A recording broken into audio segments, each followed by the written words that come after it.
gingival abscess. So let's talk about the gingival abscess. This is the marginal gingiva and this one is the interdental papilla.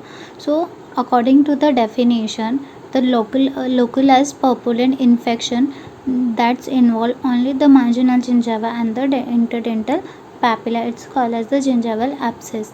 These abscesses are uncomplicated because these are restricted to the marginal gingiva and the interdental papilla. It does not extend beyond that, and it mostly occur for the 4 hour to the 24 hour within the duration.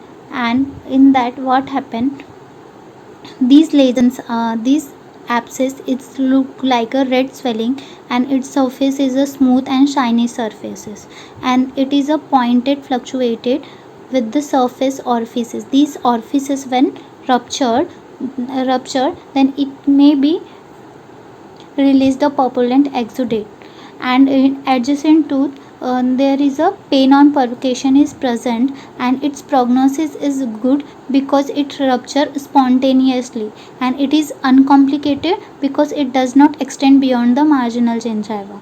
Let's talk about here etiopathogenesis. In this, what happened, because of the foreign substance like the brushes, food particles, and apple core, shells fragment, trauma.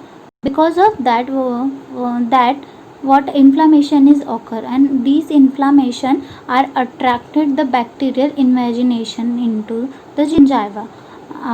After when the bacteria are attracted, there is a acute inflammatory reaction is occur, and this inflammatory reaction leads to the gingival abscess, and but these abscess only confined to the gingiva, it does not extend beyond that. In histopathology, you can see in the edema and invagination by the leukocytes and ulceration in the epithelium, and in connective tissue you can see the PNM cells and the idiomatic tissue vascular enlargement, like that.